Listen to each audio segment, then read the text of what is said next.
I the a-hole for not lying about my sister's whereabouts? My sister Jessie is married to a man named Kevin. I have no idea what's going on in their marriage, but Jessie once used me to lie to her husband that she was over at my place when she wasn't. I hated lying to him, and I told Jessie to never put me in that position ever again. A while ago, Kevin called me late at night, asking if Jessie was over at my place because she claimed we were having a girls' night out. I didn't know what to say, and when he heard Seinfeld playing in the background, he got suspicious. I got so fed up that I bluntly told him Jessie wasn't with me, and I hadn't seen her all day. Jessie and Kevin are getting divorced now, but my sister refuses to tell anybody why. She blames me and still isn't talking to me. Jessie claims she has a good reason for what she did, and I ruined her marriage. Am I the a-hole?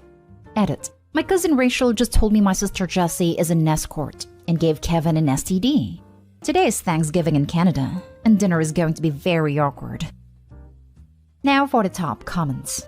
You're clearly not the a-hole. Sounds like Kevin already has his suspicions if he was calling you, and the Seinfeld theme song was all it took to tip him off. This situation is Jessie's fault and no one else's. Edit.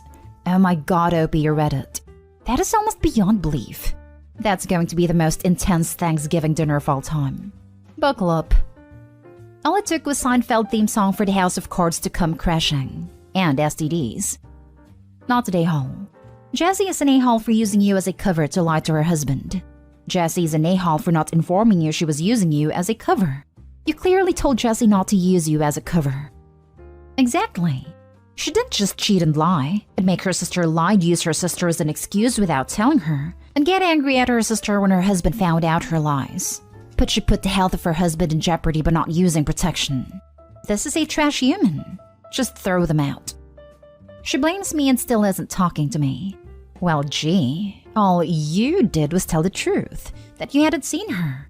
You already told her you didn't want to lie to cover her affair. I think we can probably infer that's what was happening here. And she didn't even pay attention to that. Just used you as a cover without even telling you? She can go pound sand. Not stay home. She wasn't just cheating. She was moonlighting as an escort and gave Kevin an STD. If I were Opie, I would be thrilled she isn't talking to me. Next story. Am I the a-hole for not wanting my mother-in-law to be involved in my pregnancy after the stuff she said to me? Background. I lost my husband to a drunk driver 3 months ago. Ironically, we were on our way to visit his parents to tell them about my pregnancy when the accident happened. I somehow got away with just a permanent scar on my forehead while he died in a hospital 8 hours later. We were able to talk to him some hours before he passed away, and it was not pleasant. My sister-in-law, my late husband's 2 best friends, and his cousin have been really helpful through these times. Sister-in-law has come to stay with me indefinitely, and her husband has been understanding. His best friends both keep dropping by to check on me, and so does his cousin. I never got to announce my pregnancy to anyone. I just couldn't get myself to.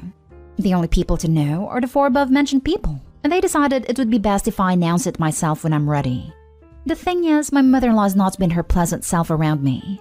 She hates me for being the one that survived instead of her son, and I feel it too. She started accusing me of having an affair with his best friend because he came over too much. Then she accused me of hooking up with his cousin. She even accused me of sleeping with his sister, since she's been at my house so much. We're both straight women who lost someone close to us, and we decided to ban her from visiting me. Some days ago, I finally felt strong enough to announce pregnancy. I individually called up all the close family. Mother-in-law got really excited and all about the baby and asked me when she could come over to help me through my first pregnancy. I lost it and told her she didn't need to be involved with me at all and hung up. This has stirred up many problems in the family, and my resolve might be weakening. I don't want her and her snarky remarks around me during my pregnancy, and I have kept it as brief and to the point as possible. Not the a-hole. I am so very sorry for your loss. She needs to see a grief counselor then apologize to you. Not the a-hole. First, I am so sorry about losing your beloved husband. Second, mother-in-law accused you of cheating on your husband, of sleeping around, and resents you for surviving the crash. You have no need to have mother-in-law in your life at all. Keep your doors/windows locked all the time so she can never barge in. Get a Ring doorbell, and do not answer the door until you have checked the app to see who is there.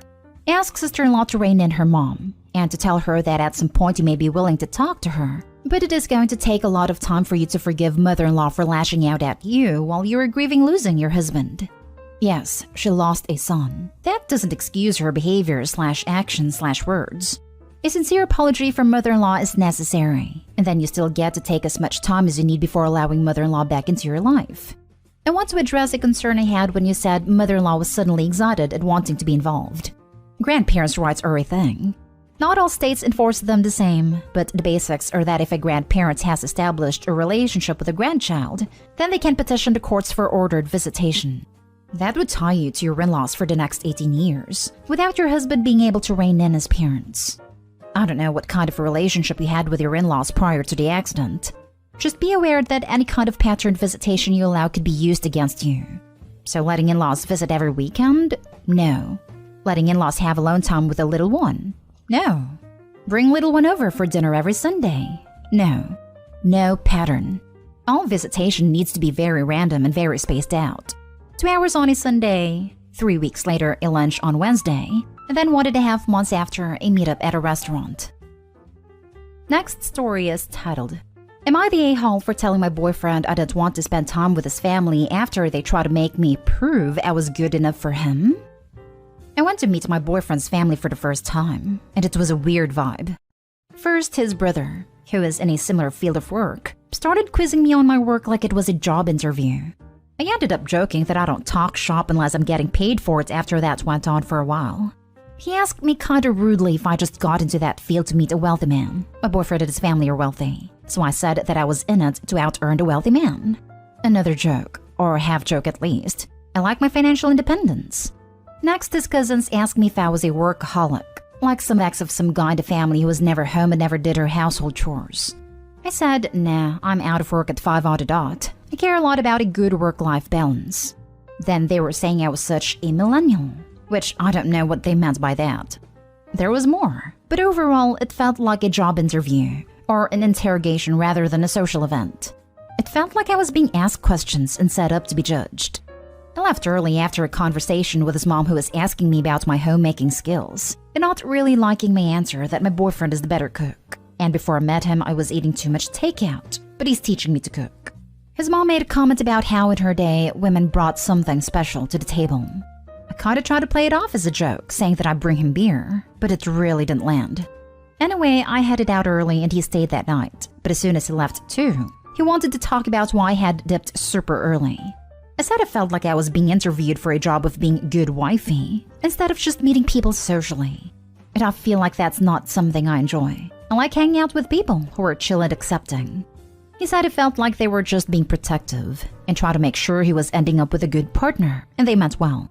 And they are like that whenever a new partner gets introduced, but they warm up to people quick. That every woman in the family had been questioned a bit and bond over it later on. I said I already know I'm a catch, and honestly, they were disrespecting us both. Me by making judgy comments, and him by not trusting him to pick a good partner himself. I said that I didn't feel like going for Thanksgiving or Christmas anymore, unless some people apologized and agreed to not do this weird hazing stuff again. He said that he felt I was being unreasonable, that I should give them another chance at Thanksgiving. I feel like he's being insensitive and pushing me to go somewhere I'm not respected, again. Am I the a-hole for telling my boyfriend I don't want to go to his family's holidays after they met me, and it felt like they questioned my worth for hours? Not the a-hole. However, well, I would consider giving the family a second chance if you're serious about the partner as being able to socialize with them would make life a lot easier. Do not go at Thanksgiving or Christmas. That is a terrible idea. His family will probably be more entrenched in their ways and feeling possessive. You might I would, resent wasting a holiday with them if it goes badly. Leaving early would also end up being a big deal. Have a way less weighted second chance if you want to? I would not, because they sound generally sexist, as well as specifically mean. I wouldn't want to deal with that forever, but it is up to you. Not the a-hole. However, his family and he are complete a-holes. His reaction is a look into your future if you tolerate that BS from them, and from him. A lot of them clearly feel superior to not only you, but anyone who wasn't born to their tax bracket. It's not wise to ignore such blatant harbingers of relationship inequity and ingrained disrespect. You can do much better. Not at all. And how horrible you had to fend off all their questions/hazing on your own. I hope your partner at least had your back on some of it. Also, you've now clearly stated you are uncomfortable with this kind of behavior, so your partner should be addressing his family that this hazing is no longer acceptable. The women bond over their hazing period? Brr, makes me cringe. I wouldn't go either. We ended up talking to different people all night, so he wasn't really aware until I was like, alright, I'm heading out, and he was surprised. Yeah, like this is some sorority girl crap. They should be more mature than that. Next story. Am I the a-hole for hiring security for my wedding? I'm 25 female and getting married to my fiancé, 26 male, next spring, if all goes well. My father's girlfriend and her 2 children, whom I have known since I was 9 years old, are not invited. I don't want to go into it all here, but I will say that my stepmother did things that I as an adult now consider to be abusive, including stealing my belongings, trying to get me diagnosed with disorders I didn't have, and going into rages with almost no provocation. When I was 16, I left my dad's house and cut off all contact with him for years. When my fiancé proposed, it struck me that I would have nobody to walk me down the aisle, so I reconnected with my father and began repairing my relationship with him. Unfortunately, his girlfriend and her kids were still in the picture, so I was polite to them and tried to only go see my dad when I knew they weren't around. A month or so ago, my stepmother walked in on me and my father while we were going over wedding plans, and she cheerfully mentioned that she hadn't gotten an invite yet, but she would like to RSVP, so we could set aside a vegetarian meal for her, which made things awkward because I hadn't sent her an invitation because I didn't want her to come, nor her kids. None of them had apologized for or even acknowledged my childhood, except my dad. I tried to give her the chance to, but she got very sulky with me and stormed off. I'm assuming so she could whine about me to her Facebook groups, seeing as that's what she always did when I pissed her off as a kid. A couple weeks ago, she sent me a message that just said, "Can't wait to see you on your big day." I didn't reply. I just called a friend from school who had started his own security company and offered him his first ever contract, my wedding. He graciously agreed. He thanked me for the contract on Facebook. He tagged me, and since he tagged me, my family saw it and now they're telling me I'm going overboard. And weddings are supposed to be happy occasions, and the presence of security would bring down the mood. Not only this, but now my dad's side thinks I'm psycho, paranoid, etc. because you don't need a whole security team to keep out one fat lady and her 2 kids. But on the other hand, it's my wedding, right? Thoughts? Added for clarification, while talking about the veggie meal thing, I did eventually come out and say that there wouldn't be a plate for her because she and her kids weren't invited. I didn't want them there because they never apologized for what happened in my childhood. She got sulky and left. Not day home. Regardless of your personal situation, it's always a good idea to have security to an event where a bunch of adults are going to get drunk. Taking into account your situation, it's even more of a necessity. I agree with this. We had security at our wedding, but that was due to the venue requiring it. We have to give a complete guest list, so they could check off who was attending. I know not all venues have this requirement, but I have been to a couple of weddings where I had to show ID to enter. Offer your photographer a bonus if they manage to get video of security tasing her and dragging her away. Not stay home. Okay, this made me burst out laughing when I was stressing out and about to have an anxiety attack. Thank you, and I may actually do this. Last story is titled, Am I the a-hole for ruining the family vacation by refusing to go to dinner after my husband laughed at his cousin's joke and telling him to take his mistress instead? I found out after we were already married that it's very common for the older generation of men in my husband's family to keep mistresses, as long as they're discreet about it and don't have any outside babies. We went on vacation with my husband's family, including his sister, cousins, and their spouses. My sister-in-law needed to get some new clothes because she was supposed to leave earlier than the rest of us, but decided to stay. While we were shopping, the shop assistant was flirting with my husband.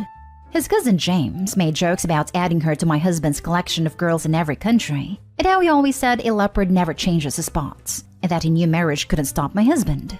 My husband and his other male cousins thought it was the funniest thing ever. I didn't find it so funny, and neither did his sister, who told James to shut up.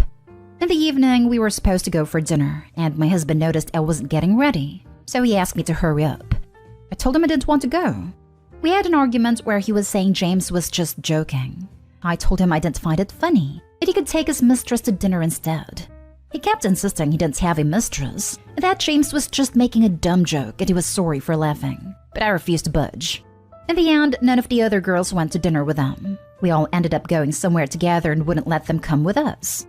For the rest of the vacation, my sister-in-law insisted we would treat it like a girls' trip, and the boys could do whatever they wanted without us. My husband was pissed at me for overreacting to a joke and ruining the family vacation, especially since James apologized too, but things didn't go back to normal. Was I the a-hole? Joking about a mistress is a deeply disrespectful thing to do. It sounds like you weren't the only woman fed up with this kind of banter. It is a shame the holiday wasn't what any of you planned it to be, but you are not the a-hole for being upset. I will say this, now that you are home, perhaps it is time to move past it. Make it abundantly clear that these kinds of jokes are not tolerated, but let it go. If it happens again, then it might be time to worry about the people in your life and reevaluate things. But until then, enjoy life. Good luck. This. Dump the husbands, sister-in-laws included, if they won't change. Keep the rest of the family. They sound cool. Not day home. And good on you women supporting each other. Adultery isn't a joke, and if your husband thinks it is, he has to think again. When you found out about the tradition, did you discuss it with your husband? What did you agree?